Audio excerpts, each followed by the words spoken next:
if anybody just happens to be on, they can pop on. And if not, you guys will get the recording.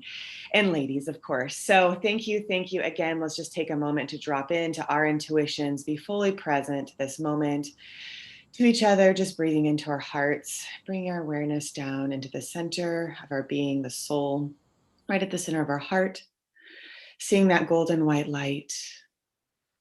And then taking a few deep breaths down into our belly, imagining a tunnel of love from our heart down to our core, that gut feeling. A couple inches below your belly button, visualizing the color orange, and just rotating that in a clockwise direction, opening your inner compass, your intuitive guidance, how your soul is meant to guide you today and us through this conversation. And Jonathan, we just want to welcome you here to the show. Just thank you for just you showing up and being present and just helping us all reach this world with more of our love, right? So the purpose of this is really to activate our intuition so we're in the highest level of service. And I'll actually be speaking in Ecuador about that, of service beyond the self. So when we tune into our intuition, and I know you have a lot of just great information about how to tune into guidance and discernment, decisions from that intuitive place, we're really able to be the change we wish to see in the world. So this morning, and obviously people are listening to this around the world, so it could be, nighttime, afternoon, doesn't matter when, because in every single moment, your intuition is available to you. Wherever you are on your path, you can just, my old business manager would call drop in, right? Drop into the moment, drop in, tune in, and know where to go next. So with that, Jonathan, I would love you just to briefly introduce yourself and just, let us know what called you to this work. What intuitive call did you feel and hear that brought you here today and to the work that you do? Thank you. It's really a pleasure to be with you and participate in your beautiful work that you're doing. Oh, thank you. My name is Jonathan Goldman. I am the main teacher and channel for what's called the Essential Light Institute, which is a school of healing and a training for living through the heart. That's what we do. Because it's my observation and what I have received, and what you're obviously doing the same thing, is that the salvation of humanity and the next step for humanity is to learn the art, the inner science of living through the heart. I love that. So how do you do that? I mean, it's one thing to say it, it's another thing to feel it and experience it, right? So I kind of feel like often fear can cloud the wisdom of the heart, right? Because we've all had experiences, I believe, in life that has kind of created a block or a wall to our heart, right? Like if we've ever been hurt or disconnected from love, the mind can kind of go in overdrive, right? And say, stop, like, don't go. But our heart kind of knows it, not kind of, it definitely knows a deeper truth. So, how do you help people access and trust their heart and know it's safe to trust their heart? Is there any like exercise and experience that you could offer our listeners and us, right? Even just hosting this show. Sure. Look, it's what I teach, because here's what my prayer was, right? When I was a little kid, when I was 5 years old, I was walking around the living room of the new house that my family had moved into in suburban Detroit, blindfolded. I had blindfolded myself. Why does a 5-year-old kid blindfold himself? And what I would do is I would look and I would memorize the room, and then I would put a blindfold on and I would walk around like this, like finding my way. So I was a little 5-year-old metaphor. Yeah. Right. And my experience was, I was saying, hey, I'm a blind amnesiac that woke up in this body. Help me to know how to navigate. Help me to know what to do, where to go, how to understand some of this, right? 5 years old. My life then has evolved through that. And like for many people, I came to it through pain. I came through it through my own trauma. When I was 10 years old, my mother died. When I was 11 years old, my father died, both of illness. my father, especially in my little world, very suddenly. And so I had that you were talking about, that trauma that not only kept me from my heart, but tried to keep me out of my body. So years later, through what I came to understand was intuition, I found my way to the various teachers and teachings that showed me how to be in my body, and then showed me literally where the heart is, what are the layers of the heart, what are the qualities contained in the heart chakra, where they are, how to activate them. So the contribution that we're making is not different, right? The sages forever have said everything that you need is inside you. And my question was, okay, but where? Right? Where? Show me, show me, show me. So I had many experiences, and my contribution that I can say to what I teach people, the only real credit that I can take is I keep saying yes. I keep saying yes. Okay, here's this trauma that comes up in me. What am I going to do about it? Am I going to run away about it? Am I going to sink into addiction? Am I going to make myself crazy? Am I going to make excuses? Sure. But then I'm going to take it on. Because what's the other option? The other option is to do all those things. And as they say, been there, done that. Mm-hmm. So what I've learned then is, and then what I subsequently teach is, here's where it is. Here's where compassion lives, literally. Here's where intuition lives. Literally, intuition, as you know, as you teach, is the voice of the heart. Intuition is the megaphone of the heart. And so the process of activating the heart through breath, through concentration, through exercises, through choice, then also opens the space, opens the speaker for that deep intuition that's there all the time to get louder and clearer, right? So for me, for many, many years, it was a little voice and it came like, boom. I'd be like, wow, okay, wow, that's weird. Okay, I guess I'm going to do that. You know, that was my choice.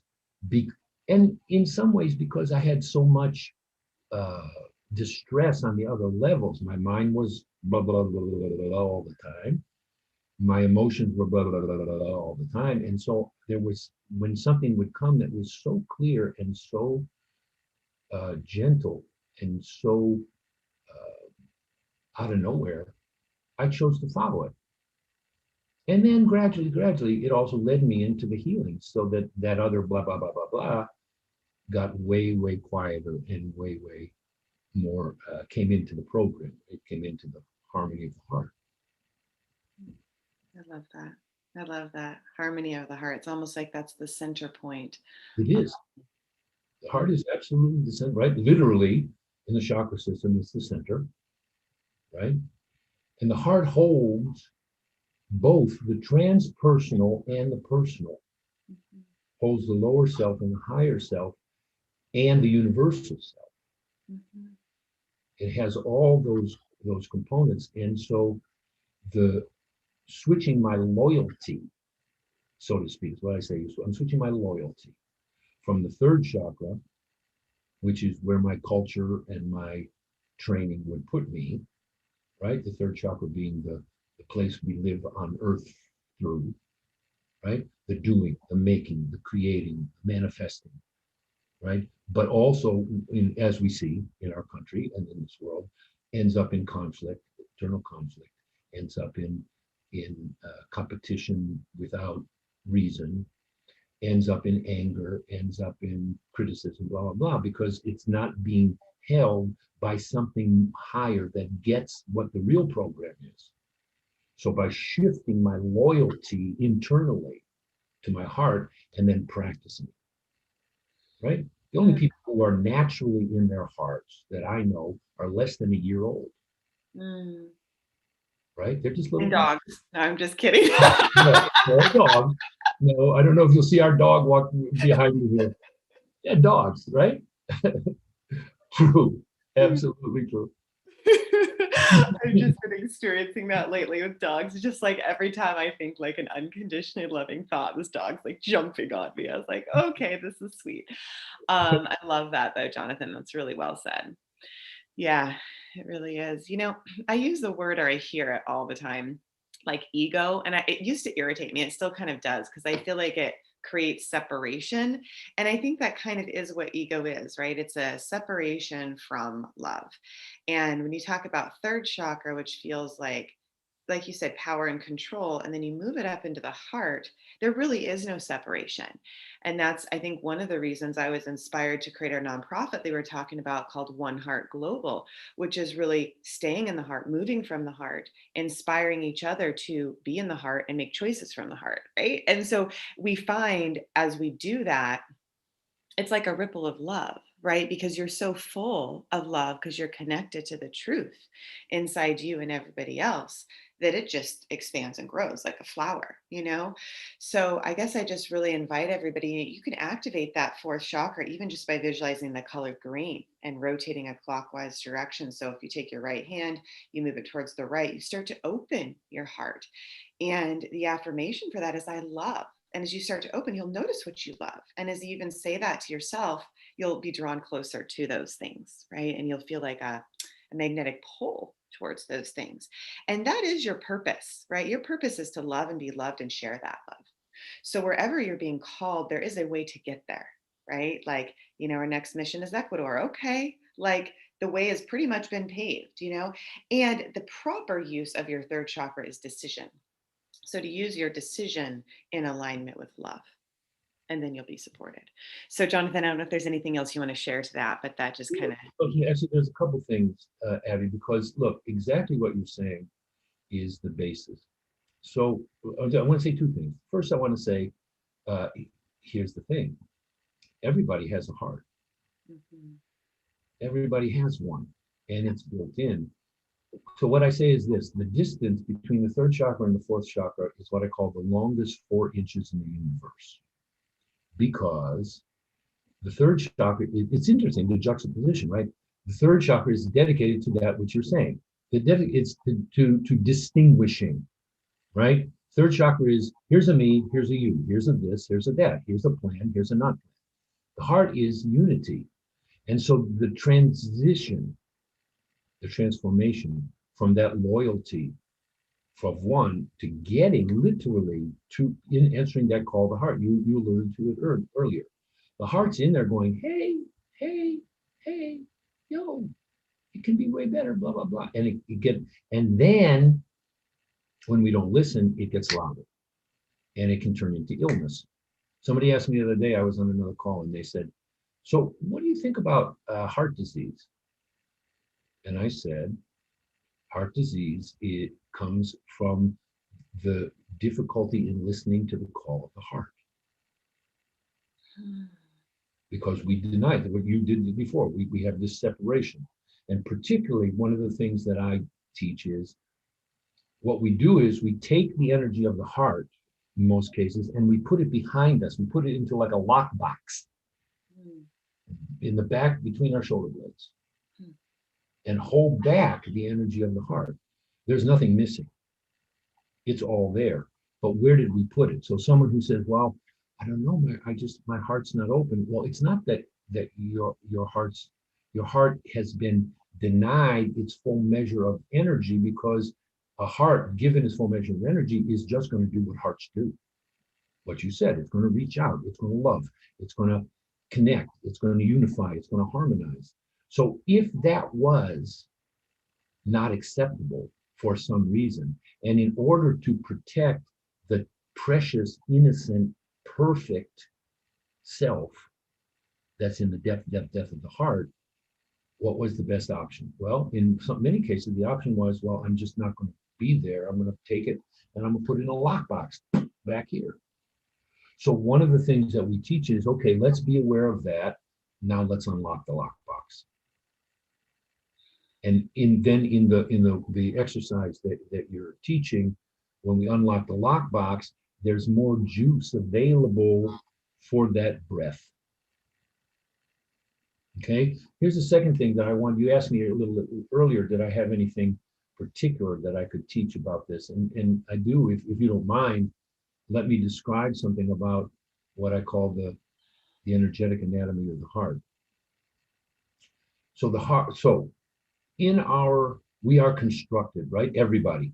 We have a generic vehicle that then is customized based on karma and necessity and, you know, all the different, the variations, but basically your dog and a fish and a tree, and we're all the same construction. We have what you call the core, which is, I call the same thing. And then we have around that layers of energy, discrete layers. One layer is the physical body, is one layer. On top of that, then is what most people who start to see can see. There's a nimbus that goes around the body, like white or blue or yellow around the body. It's called the etheric body. It's what the acupuncture points are in, and what we call alternative healing works in the etheric body. Then there's the emotional body, then there's the mental body, then there's the spiritual bodies. Each chakra has each one of those bodies. So the heart has an etheric body, the heart has an emotional body, the heart has a mental body, the heart has a spiritual body. Each one of those then has discrete, implanted, pre-put in qualities. So at the very center of the heart chakra, the center, like if it's a flower, that thing right in the middle, like if it's a daisy, you know, that thing in the middle is humility. Humility lives, literally is built into us. And so when we are brought to humility, right? Two hardest things for humans, humility and forgiveness. So for me, I was brought to humility, literally brought to my knees on a mountaintop in Brazil in the middle of the night, begging for help, literally brought to humility that way. I was a super stubborn, you know, I'm a middle class American professional white guy. Imagine how hard that is to be humble, right? So, humility. The etheric body, which is right on the surface, is calmness. So, right when I want to calm myself, you see this, people do this. They want to calm themselves down, or if someone's freaking out, you put your hand gently on their heart. Okay? Here it gets interesting. The emotional body of the heart, which is right in front of the heart, is where compassion lives. Literally, not metaphorically, compassion is implanted in every heart. So when it gets activated, right, compassion is mostly activated in a general way by tragedy, right? A tsunami, right? The thing happens a couple of weeks ago in Washington. Most people freak out and are like, whoa, whoa, whoa, whoa, whoa. And for a little while, get compassion. What if in my meditation, I can sit and activate compassion and then walk through the world like that? And in a situation where I'm faced with difficulty, or I'm faced with pain, or I'm faced with trauma, or I'm faced with anger, or I'm faced with somebody in pain, including me, what if I step into space of compassion? Literally. And I don't have to wait for the Dalai Lama to hold compassion for me anymore. See? So that's what I was taught. So with your permission, I can show you right now. Sure. Kurt, and then everybody just kind of tune in if you want to follow along and do this beautiful exercise. Do it. it. This is the main thing that I actually want to teach on earth now. We talked earlier, you said, well, that's your mission. I want to teach this because it's so simple. And it's so real, and anybody can do it. And it doesn't have anything to do with religion or ideology or opinion or what you do in your life, you know, or what you don't do. It's just there, right? It's like looking in the mirror and going, oh, I have a nose. I think I'll breathe. It's not that different. Oh, I have compassion. Maybe I'll explore what is it like to do my life having that vibration surrounding me. Okay, so here's how it goes. I'm gonna do this a little just a little exercise, okay? Basically, I'm going to do what you did, and I'm just going to add a nuance, okay? So, everybody listening, if you choose to do this, I promise it's going to be good for you. I promise. So, align yourself however you do. Particularly, feel your feet. Squint your toes to feel your feet connecting through wherever you are to the earth. Through the bottom of your feet, connect to the vibration of the earth. And then add to that your first chakra, which comes between your legs and goes straight down into the earth and secures you in your body, secures your incarnation. Like that. Then breathe through your center, right up the center pole, your core, which is right in front of your spine. Gently breathe from the bottom, from your hara, and arrive at the space of your heart at the top of your in-breath, and just hold that for a couple seconds. Good. There you go. Now, put your hands, make a shelf right in front of your chest. Stick them straight out in front of your heart chakra. You're making a shelf with your fingers sticking out in front. Keep breathing, keep being aware of your heart. Now put your awareness where your fingertips are. That far in front. Just put your awareness there. And feel, see, imagine, sense, surrounding your body at that distance. A circle, an inner tube of vibration completely surrounds your body at that distance, all the way around. Now sit on your fingers. Your fingers are a dock, and you're sitting, dangling your feet in the lake.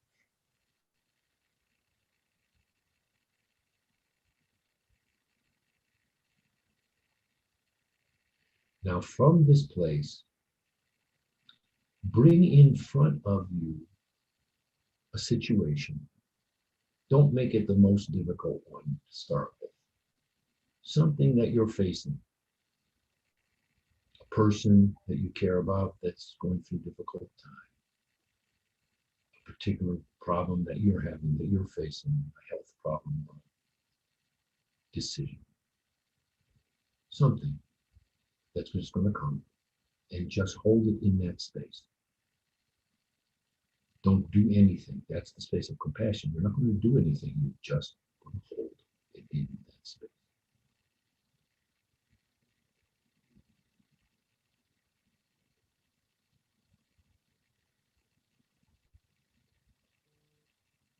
Good. Now,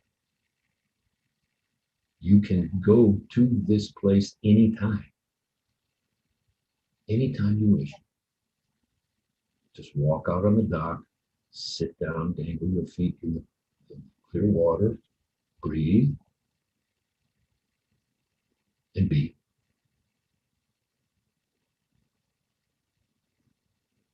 Now just be aware of your breath. Put your hands in a prayer position, right in that space.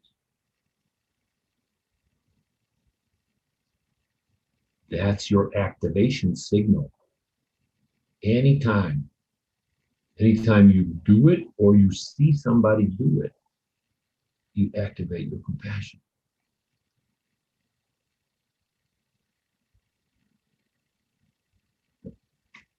There you go. Amen. It's beautiful. This actually reminds me of the namaste thing. And I have a picture like this. And funny, Oneness Talk Radio, they greet everybody with namaste. If you think about it, it really is centering the heart and compassion and love for everyone and everything, right? And if you feel the energy move through the heart, you can feel the connection to everyone and everything. So Imagine, as I do, I mean, I practice this many times a day, many times a day. My meditation every day, every day, every day. And anytime I do healing work, right? It's one of the things I do is I do healing sessions and I teach people to do that. And I lead ceremonies and I do lots of different things. All of it is held in this space as much as possible. Of course, I have my ego and my freakouts too, but come back to it. And it completely changes everything, right? One of the distinctions I make, Abby, is I think it's super important these days, is the discernment between compassion and empathy, right? So there are three energies that look similar, but they're not. Sympathy, empathy, and compassion. Sympathy says, I'm going to do it for you. Empathy says, I'm going to do it with you. Compassion says, I'm going to hold this space of total presence and total love, and you're going to do it. See? Sympathy leads to frustration and anger. Empathy leads to burnout because you're with people and you're in their energy field and you're taking on their energy. And eventually you're like, just get well. You're driving me crazy, right? Compassion doesn't lead to burnout. There's no such thing as compassion fatigue because compassion is a universal energy. That's like saying there's sun fatigue, stars fatigue. No, you can't have compassion fatigue. So when I step into the space of compassion, I am literally linking myself with the universal force of compassion that reinforces this, and it's infinite. So yeah, my body gets tired, but I don't get emotionally tired. I don't get mentally tired because I'm not using my mind. I'm just holding the space. Mm-hmm. It's beautiful. What about the discernment between intuitive guidance and your head, right? Or a thought? Like it can be, I think, easy to be swayed even by our emotions, right? So, what's the intuitive discernment? To me, it's really as simple as your heart. Really, it's kind of you gave us the answer of like, bring your hands to namaste and feel your heart, and you'll know. That's a rhetorical question, right? Right? So it's kind of like, to your point, you already know the answer. So, I mean, really, it's just as a practice, I was noticing even for myself, it's an anchor, meaning it triggers a subconscious, really positive response. When you kinesthetically bring your hands together, it fires off that chemical response of love of your heart. And so that's a way that you can come back to your heart, come back to your intuitive guidance, and just kind of feel, is this aligned with my heart? And you'll feel it, that magnetic pull, that yes. And that's just, you're like, yes, move forward. Yes, move forward. There's an aspect of higher willingness, right? So here's the thing. Humans, we've been given gifts, four gifts, incredible gifts, universal cosmic gifts. One, consciousness, right? Consciousness. We can have this conversation. We can learn. We can, right? Be aware. We have awareness. Two, we have a body that is housed in temporarily, for a while. Three, we have choice. And four, we have the ability to actualize the choice. The four incredible gifts that not all creatures have. They have some of it, right? So using those tells me then I have a mind that's very active, likes making up stories, right? That's what minds are meant to do. Minds make up stories, minds make up conclusions, oftentimes before the evidence is in. I have an ego that wants to maintain homeostasis, wants things to be the same so that I am, quote, successful in what it imagines I should do. I'm a medium, I'm a radio antenna, and so I pick up thoughts from the general field. Right? Many people these days are picking up the disturbed thoughts that are going on and acting them out, speaking them out without knowing that that's what they're doing. And we have examples of this. Many of these, the conspiracy theories are like, there's a collective thought and people are picking up out of their distress and all of a sudden, blah, blah, blah, blah, blah, blah, blah, and all of a sudden it's true. Well, it's not true.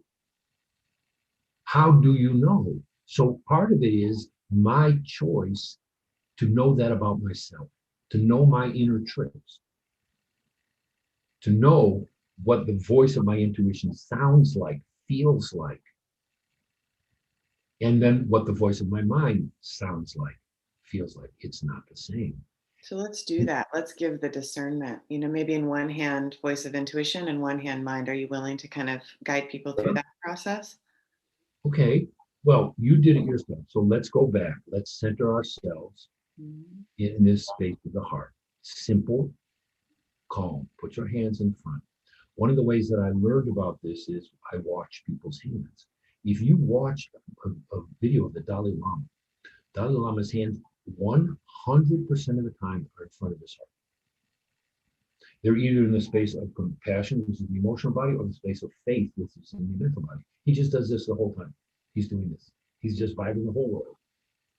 So let's go back to that place.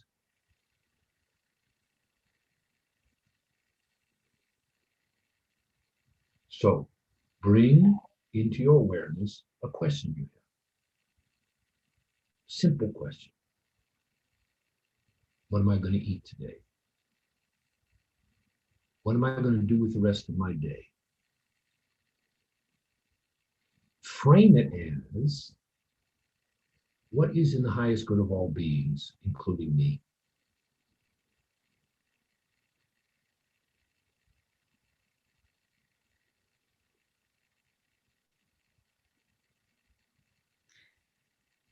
And then where do you hear your answer from? So are they hearing it as a thought, a feeling? How do they experience this guidance? That's your question. That's the question each one to ask yourself. How do you get the message? The message, if it's intuition for real, will vibrate. Literally, you will feel something in your heart. You'll feel a bell. You'll feel a resonance. You'll feel a tingle. You'll feel a sense of brightness. If it can't get to your heart, don't listen to it. Certainly don't follow it. And if it comes with confusion, it's not coming from the heart. If it comes with, but I don't know, but I don't know, but I don't know. No, what doesn't know is your mind and your fear. If it comes with a certainty and a calmness and not attached to outcome. Right? Intuition doesn't come with what if. But what if this? But what if that? But what if I'll do it if? No. Intuition comes and just gives the message. So what am I going to do today?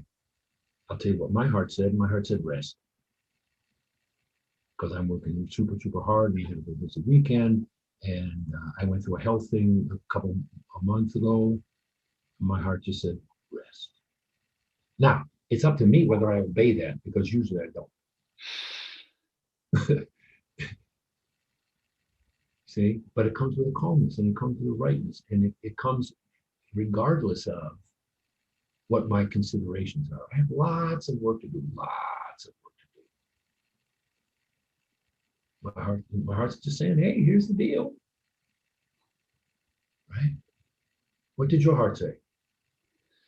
I ask a question more about loving somebody. Yeah. And I got a yes. So yeah. You got a yes. There you go. Now, that doesn't, that doesn't dictate what anybody's going to do, but it dictates what your truth is. Mm-hmm. And that's the space of compassion. The space of compassion, what I know is eventually everybody's going to transform. Eventually everybody's going to come to the heart, because that's where we're going. Mm-hmm. How it happens, how long it takes, whether someone does or doesn't in the moment, that's not up to me. You know? So I hope that's helpful, because that's what I've learned. I spent many years confused. Mm-hmm. On the one hand, on the one hand, and on the one hand, and the other hand, and the one hand, and the other hand, and the one hand, and the other hand. Yeah. And then when I came to my heart, I was like, okay, there's still those one hand and the other hand. They're still going to talk what they're going to talk. But that's not what I'm going to do anymore. Well, your So heart, if you think about it, is in the center of your two hands. exactly. So, I mean, even bring your two hands together, the answer is there. You Right. know, it's just And you there. put the one hand and the other hand, and you make them into one hand. Right. Your heart. It's exactly. It was a moment when my life changed when I realized what you just said. Right. For sure. For One sure. heart. Yeah, one heart. Anytime. Yeah, and I want to invite everybody to go to oneheartglobal.co right now. So again, www.oneheartglobal.co, and you can click on retreat. So we have the retreat coming up this March in 2021, and we're also scoping out to build the orphanage there. So there's an existing orphanage, and we're building on it. We're also teaching these intuitive principles, and the retreat is for adults to activate all the 7 energy centers and your full intuition, right? To fully live your purpose and really just be that light that you are. So, again, if you click on retreat, you can find more information about that. And as Jonathan, is there anything else you want to add to that? It's funny, my next client's name is Jonathan. What is up with all these Jonathans? So cool. Well, you know this, there's another Jonathan Goldman. Yeah, shoot, Missy was saying something about that. It's a whole story. I have a whole funny story about it. Yeah. So, yeah, here's what I would offer. Our website is essentiallight.org. Essential Light, one word, lowercase, 2 L's in the middle. Essentiallight.org. And we have a full array of online classes, videos. We have a YouTube channel. The particular thing that I'm super proud of and I think is really useful in these times is I did a 10-week class in September, October. And they're 1.5 hour, 10 session. Divide into 3 sections that go through the whole methodology, go through the whole training that we do. Starting in March, we're going to be doing online classes, also online training. By the end of the year, I'm saying we're going to do in-person workshops because that's what has to be. But the 10-week course I'm very proud of, and it takes you through the step-by-step of, as you referred to it, Abby, of building an inner structure to be able to receive your intuition, but to be able to receive light and to recognize universal, divine light. Again, not a metaphor. Again, not necessarily connected to any religion or any belief system, but the vibration that comes from the center of light in the center of the universe. And to be able to be a vessel for that, literally receive it in your body for your own health, be a channel of it, which of course is what you're doing. You're going to go to Ecuador and basically you're just going to spread light around, right? But to learn, so the training then is how to do that consciously. How do I recognize it? And how do I build inside me the structure that then allows me to recognize it and tolerate it because it's strong. And then over time, it gets more. My portion of light gets stronger, gets more. My connection with my own guides, the consciousnesses which are smarter than me and beyond me, all of that done in a grounded, truthful way so that you don't end up flipping into fantasy and imagination and get distracted. So that's what we do. And that 10-week series gives the outline of that. Super clear. So the feedback we've gotten is 100% good. And so I'm encouraging people to go and check it out, essentiallight.org, and then let us know. And, come and hang out. People have a lot of time, do the retreat, then come and work with us too. Whatever is for you at this moment. What is your heart calling you to? What is your intuition saying? If listening to you, I'm like, wow, that retreat sounds awesome. My heart's going, wait. So if you're listening to me and you're like, wow, I'd love to learn this, it's called the living through the heart process. I'd love to I wasn't come do that. Mhm. So the Dalai Lama was speaking once in Portland, Oregon, and somebody said to him, asked him, how do you become a Buddhist? And he said to him, well, what religion are you now? He said, well, I'm a Christian. The Dalai Lama said, so be that. Be who you are, whatever your heart calls you to, do that fully. Do that with your whole heart. There's lots of people saying lots of good things on earth. And there's lots of people saying lots of crazy things on earth. So to discern between the crazy and the positive, positive means what brings unity, what provokes love, as you said. No, bad and good, not in terms of morality, but in terms of effect. What is it creating? If it's creating conflict, well, I have plenty of conflict already in me. I don't need any more. Right? If it's creating unity, if it's joining heart to heart, that's what I say yes to. So do what you're called to do, but do it for real. Because as one of my guides said, there's plenty of time, and the time is short. Yeah. Well, you realize taking action in the moment. And if you miss it once, if you're meant to do it, it'll come again. So just say yes as soon as you can. As soon as you get your heart call, just say yes, because that is the truth of you. You're born and created of love. You are love. So if you're listening to your heart, there's really no way you can go wrong. I was raised in like a fundamental Christian church of like good, bad, right, wrong. Da, da, da. It's just like, and that's a confusion ping pong ball of chaos, right? Whereas if you just move into the center of your heart, it's like, oh, I already know. I've already known. Can I trust my heart? Can I take action on that? And Knowing. choice, right up to a certain point. It's a choice to say, okay, wow, I guess I'm going to trust my heart. And then you get the proof, right? Like, wow, that worked out great. Yeah. And also I would add one more thing. Pay attention to then how that prayer, because that's a prayer, right? To follow my heart is a prayer. I call it a prayer. Prayer is like, because I'm saying, I want to do this, I choose this, and I'm asking for help, however that is. Help from my higher self, help from the universe, however it's framed, right? Help from the guides. And watch how it plays out. Watch then the things that happen in your life that actually are to bring you to the answer of that prayer. Sometimes illness is that. Sometimes illness is that. Because you referred to it at the beginning, you have this block. Right? You have this block. You can't get to your heart. If my prayer for real is to get to my heart, what is going to break that block?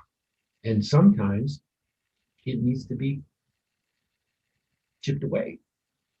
So recognizing that from that prayer, many things are going to happen, all of them leading to the positive clearing transformation that answers your prayer. And that makes us collaborators, co-creators in the process rather than victims of it.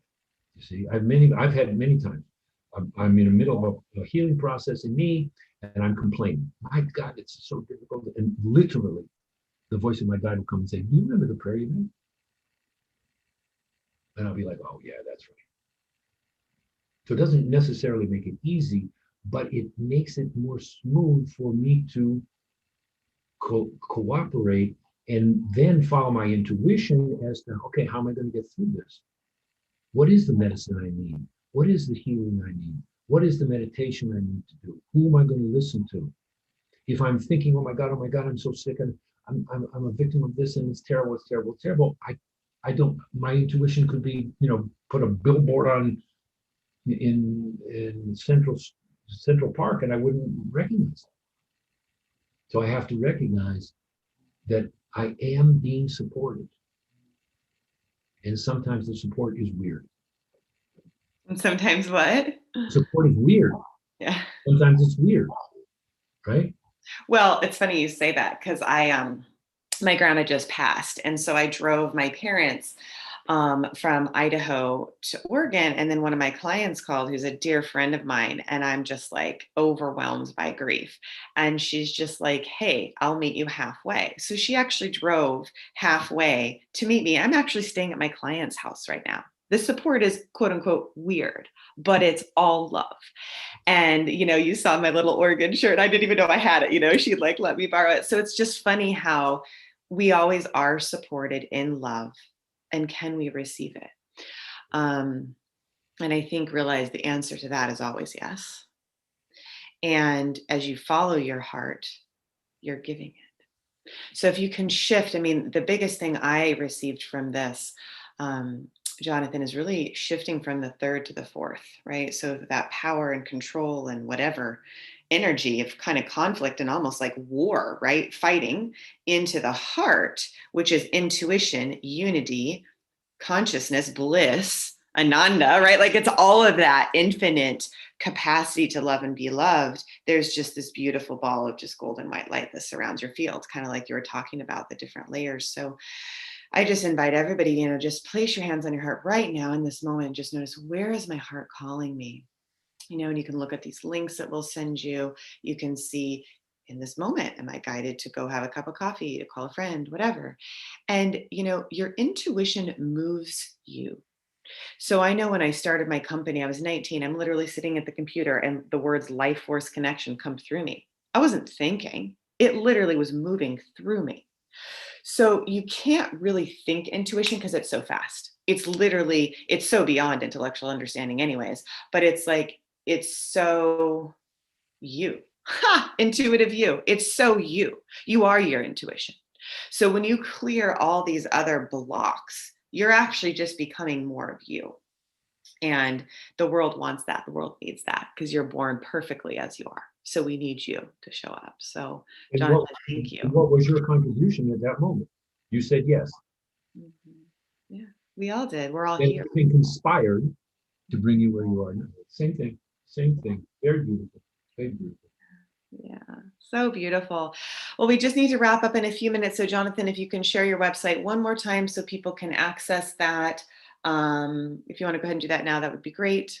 Okay. Essential light, one word, lowercase, two L's in the middle, essentiallight.org. Beautiful. Beautiful. I love it. Essentiallight.org. And then if you want to revisit, www.oneheartglobal.co. With that, Jonathan, is there any just last words of wisdom or like a motto or anything you want to just share with people before we log off here? Yeah, I'm going to share what I call the whatever prayer. It's called the whatever prayer. Okay, again, when I talk about prayer, it's not even non-denominational. It is a communication from the heart to that. Goes inside, goes beyond. So this is whatever prayer, which I got in a healing session many years ago. Goes like this: whatever I have to see, whatever I have to feel, whatever I have to remember, whatever I have to go through, if it is for my healing and in the highest good of all beings, I agree to it. Whatever I have to see, whatever I have to feel, whatever I have to remember, whatever I have to go through, if it is for my healing and in the highest good of all beings, I agree to it. It's basically giving permission to the universe and to the guides and to your inner self to say, let's go. Let's go. Sweet. I see this little energy of just guides and just light beings ushering down a path of light, right? Just like, hey, hey, come down here. And there's nothing to be afraid of. So the mind can be like, ooh, that could be scary. It's like even Ecuador at first. I'm like, oh my God, COVID, I could be scared, whatever. It's the mind that's scared. It's the heart that knows. So again, just coming back to the heart and placing your hands on your heart or in namaste, the heart knows. And so just trusting that and knowing that it is leading you to more light. I would say one more thing, Abby. Here's one sentence: light is not a metaphor.